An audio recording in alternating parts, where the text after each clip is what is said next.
Pizza is not Italian, but American. The tomatoes only appeared on pizzas after Italians arrived in New York. These are some bold claims. Let's look at all of them a bit closer. So first up, we're not the ones saying this. This guy is. Alberto Grandi, an Italian historian and controversial food commentator, to say the least. In our previous video, we found that Grandi makes some solid points on the artificial nature of Italian food culture. However, we also found that some of his claims tend to be a little bit sweeping.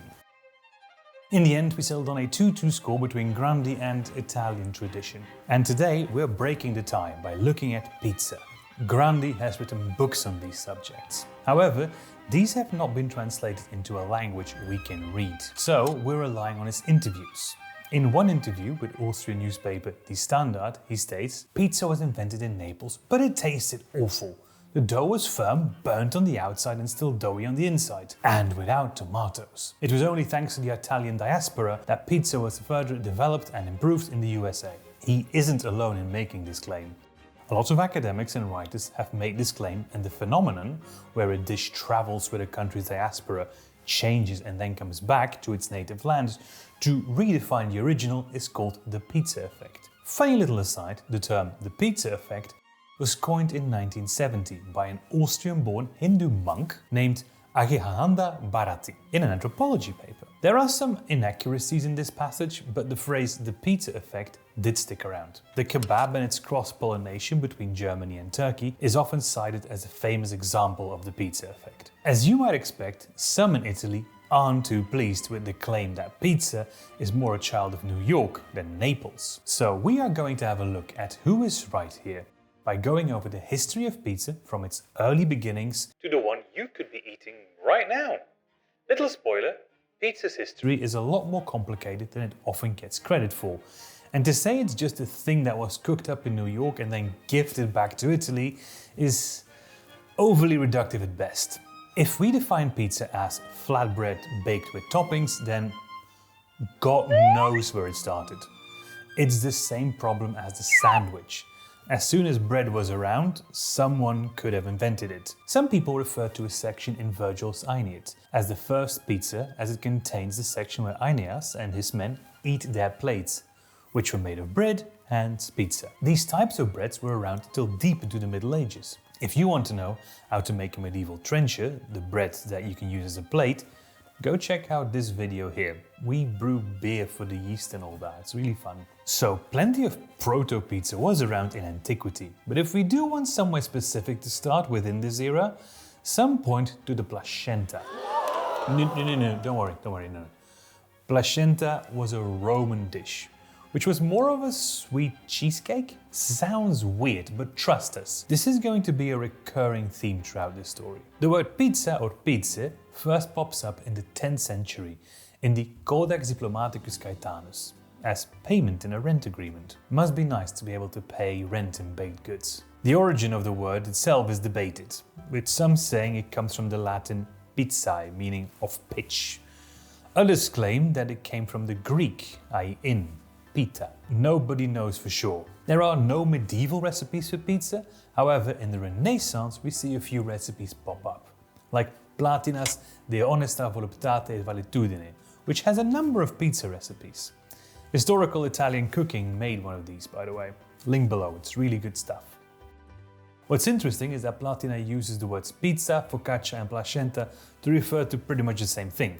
And yes, these pizzas resemble, to our modern eyes, focaccias rather than pizza, as in it's enriched flatbread with topping baked in the dough rather than on top of it.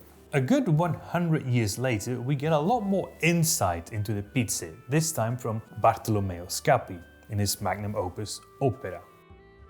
The Pope's Cook lists a bunch of Neapolitan pizzas, and almost all of them are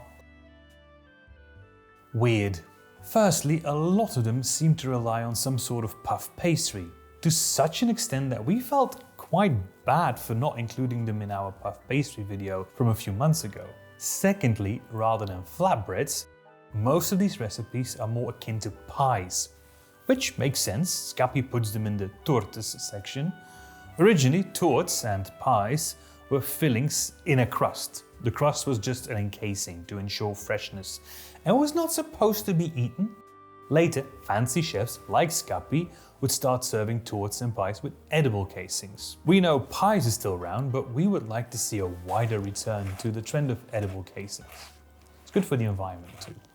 One recipe in opera is downright decadent. Scappi writes that this is what Neapolitans call ladies' lips, and these are some fancy lips. It requires 6 doves, very expensive at the time, 3 roasted, 3 boiled. Then 4 ounces of peeled dates, 4 ounces of beef marrow, 8 ounces of, and we did a double take here, marzipan, and all of this minced very fine in a mortar. Then mixed with cream and 10 egg yolks. Season with cinnamon, cloves and nutmeg. And then put into a crust of rough puff pastry. Scappi writes that you can close it up with a crust, but it looks better open. After it's baked, open or closed, it should be glazed with sugar and rose water. To be served hot or cold. Don't worry, we won't be making this one. This pizza, which we think counts as a savory one, was just as decadent back then as it is annoying today. Where do you even get dove meat? We looked into getting pigeon meat, but knowing how he usually needs a few attempts, we'd need to slaughter all the pigeons in Trafalgar Square for doing this one. So we're not doing that. A simpler pizza is found later in the text. This is probably the most familiar. It's a leavened dough with a lot of butter. We would label it as a buttery focaccia. If it weren't for the rose water and sugar used at the ends to glaze it. We would make this one, but a small channel who we regard as treasured colleagues already did this a few years ago. You can go see it over there.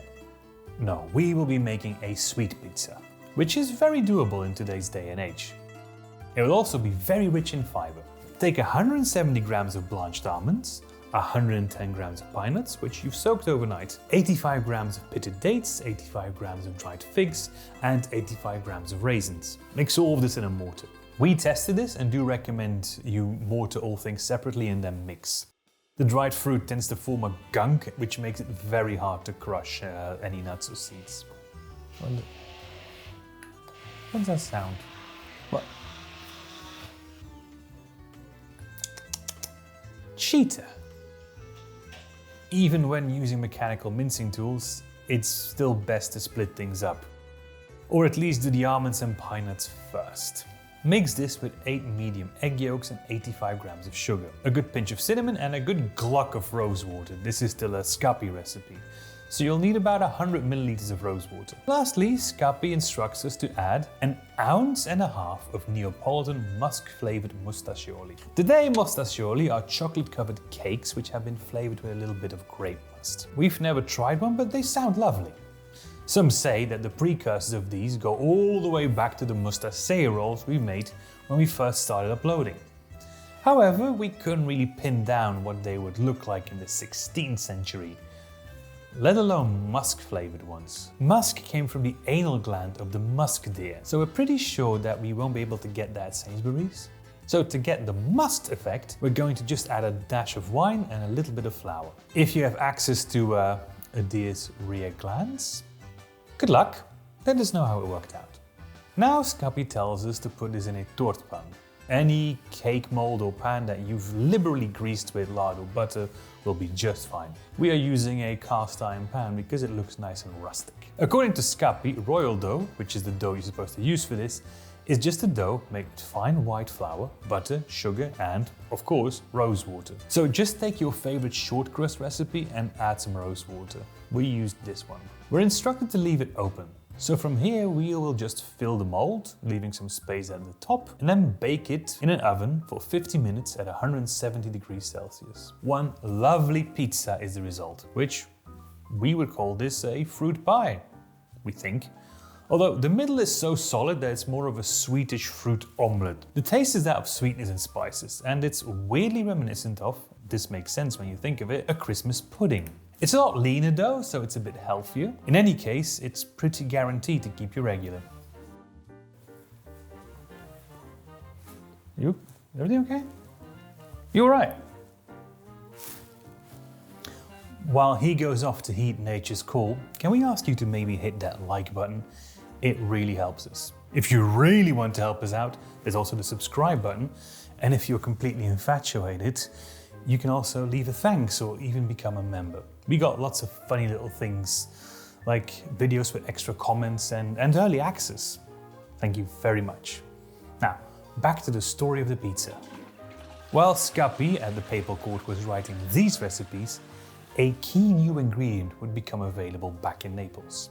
In 1544, tomatoes would arrive in Italy. Initially, they weren't very popular, but in the 18th century, they started making their way into the recipes. One thing that probably helped was that the volcanic soil around Naples was very well suited for growing tomatoes. In the 18th century, and especially the 19th century, Naples would start to see an emergence of pizza culture, which is beginning to look awfully familiar. Pizzaiolos would walk around with boxes of pizza and an oiled board, selling slices on the street. The size of your slice was defined by your hunger and your budget. Later, some pizzaiolo would get a little fixed spot and set out some tables and chairs, which were apparently very popular with the Spanish soldiers in Naples. These fixed spots got the name pizzerias. That sounds lovely, but were they serving what we would call pizzas or huge fruit-filled cakes? Well, the answer is they were serving all of it. One thing to note is there were no written recipes from this period, as this is the food of the poor, who, unlike Platina and Scappi, weren't too big on leaving written records. Our best sources are foreign writers, most notably Alexandre Dumas, he of Count of Monte Cristo and Three Musketeers fame. Dumas visited Naples in the middle of the 19th century and noted how pizzas reflected the food market of the time. Toppings could have been anything from little fish to cheese to tomatoes. Depending on the harvest and catches of the period, pizzas would have more of that product on them. This was after all the food of the poor, and as the saying goes, beggars can't be choosers. Dumas seems to have been at least mildly intrigued by the food of the Lazzaroni, which is the name for the poor in Naples, but other visitors were less enthralled. Samuel Morse visited Naples in 1831 and described pizza as a species of most nauseating cake, covered with slices of pomodoro or tomatoes. Well, firstly, that's the same thing, Sam. He then went on to say that it smelled like it had been pulled from the sewers. Ew. It wasn't just foreigners. Italians from outside Naples who visited the city also commented on the flatbread with toppings. Matilda Serrao, in her Ventri di Napoli, describes pizza as round crusts made with dense dough that was burned, not cooked, and loaded with almost raw tomatoes, garlic, pepper and oregano. Honestly, that doesn't sound bad to us. Also, for those of you keeping count, that's already 3 mentions of tomatoes on pizza before any of the world wars. Thing is, these descriptions are the closest we have to a recipe, so we can't give you an exact one.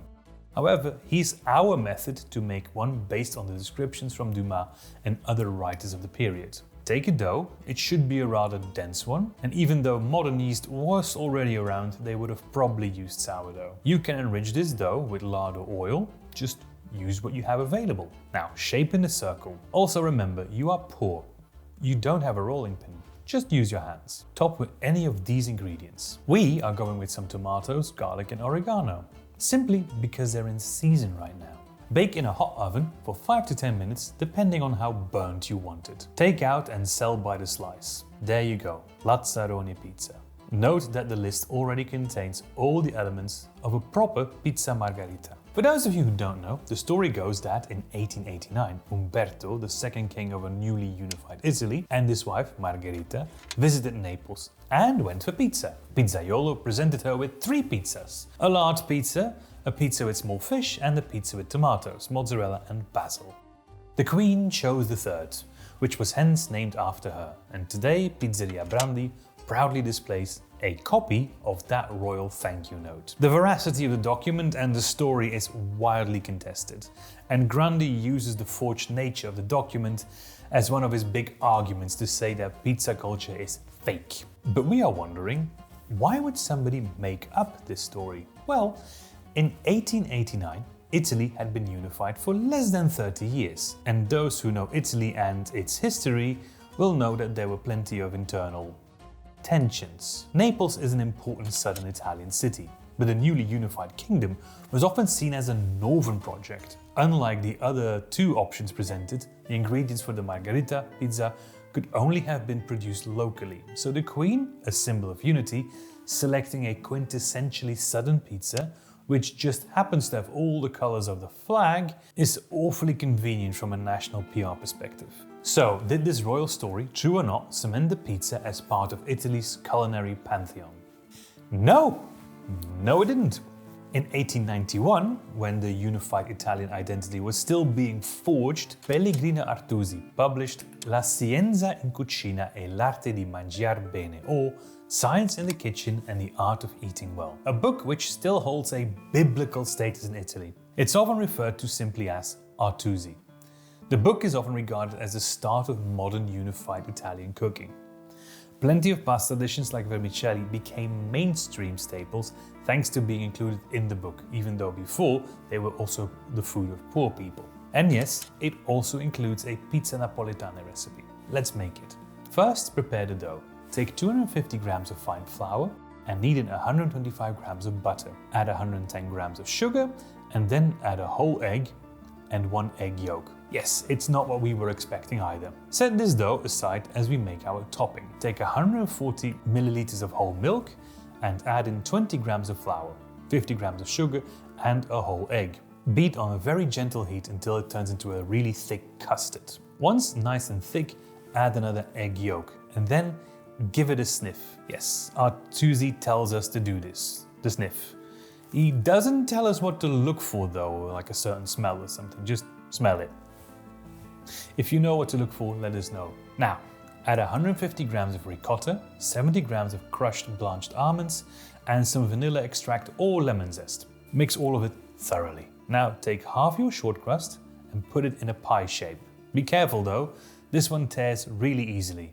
Fill the pie shape properly and then cover with the remaining crust. Give it an egg wash. Artusi then finishes the recipe, quite adorably, with "It is understood that it has to be baked." Bake for 45 minutes at 165 degrees Celsius. And now we will address the elephant in the room. This does not look like a pizza. It's not wrong though. Dumas also noted earlier in the 19th century that in winter, the pizza would be like a cheesecake. As we said, the composition of pizza was based on the availability. And sometimes the available things were sweet. It also makes sense now why some people say that Roman placenta was, in a way, the first pizza. What's interesting to note is that Artusi, the iconic Italian cookbook of the time, had no savory pizzas in it. Even in a unified Italy, the savory pizza was still seen as a local Naples thing. A cookbook from the 1930s, called Cucina Pratica, mentions focaccia o pizzo alla napoletana. Yes, all the way to the 1930s, pizza and focaccia were still considered pretty much the same thing. And they were very much a Naples thing, not an Italian thing. There were even stories of people from Naples trying to start pizzerias in other Italian cities. But pizza did not take off in Italy outside of Naples. Until World War II. After World War II, an economically destroyed Italy underwent a new immigration wave, and plenty of Neapolitans moved to other European countries, bringing the pizza with them. Then, in the 60s, tourism in Europe boomed, especially towards nice sunny countries, like Italy. And these tourists had developed a taste for pizza. This created a hype throughout Italy, and cities that didn't really have a pizza culture had to quickly catch up to feed these tourists. Tradition be damned! A gorgeous example of this is the Roman pizza, which is cooked in a tray, removing the need for a big wood-fired oven, and tends to be thinner and crispier, much like a certain pizza from across the Atlantic. So now pizza is made and eaten all across Italy, Europe and the world, using available ingredients and techniques, much like the pizzaiolo of old. So, conclusion time. Grandi claims that pizza was, until World War II, only eaten in Naples, disgusting, and did not contain tomatoes until Italian diaspora brought it back to Italy. He also claims that the whole tradition is based on a forged document. The document he's referring to is most likely the royal note in Pizzeria Brandi. And yes, this document is likely false. But that doesn't really matter here. We hadn't heard this story until very recently, And we were still completely immersed in the pizza mythos, so it's a bit of a non-issue. His claim that pizza was not eaten outside of Naples does hold water, but that's pretty much the only thing he gets right. There is ample evidence that tomatoes were already on pizza in the mid-19th century, albeit seasonally, whereas the great arrival of Italian immigrants in the US only started in 1880. So that's a hard point against Grandi's claim. Which brings us to the last point. Before the returning influence of the diaspora, or the so-called pizza effect, Neapolitan pizza tasted awful. This is very subjective and likely dependent on the quality of available ingredients throughout the seasons. Samuel Morse, who we've mentioned before, was not a fan, but he was a wealthy man from a different continent. Maybe he just didn't like sardines. Although Dumas never really proclaimed a love for them, he did write quite a bit about pizzas, so he must have been at least intrigued. Were old pizzas awful? Some days probably. When the tomato harvest was bad and the hot sun had caused the little fish to go a bit off, they probably were a bit rank. But on other days, they might have been very close to what we're used to today. All of the modern pizza ingredients were already popular back then, and the people of Naples kept buying them for centuries. So there must have been something to them. We also think that the narrative American pizza came home and changed pizza in Naples is pretty dismissive of American pizza, which has its own entirely different story. Let us know if you would like us to do a video about American pizza. So the tiebreaker point goes to the Italian food establishment. Like with the Parmesan cheese and the olive oil, Grandi's claims here are just a bit too out there. So as you can probably tell, this was all recorded a little bit later. We had everything wrapped up, we had a video written, we shot it, we edited it, we uploaded it, it was good to go. But then, just after the last video came out, something changed, which prompted us to re-record this bit. He is still editing as we go along, just to save time. You right there? Cool. The last video did significantly better than we were expecting. And thanks to that video and all of you who watched it, we have made a very important milestone. This channel is now fully monetized. So therefore, we want to thank all of you. Whether you started watching in the previous video or you've been with us since the Rise of Bread series. To all of you, thank you very much. Merci beaucoup. Hartelijk bedankt. Vielen Dank. Shie. Gracias. Arigato gozaimasu. And of course, given the last two videos, mille grazie miei cari amici. Please tell us if we missed out your language, how we should thank you in the comments below. And when we hit our next milestone, we'll include your language. Thank you very much for watching.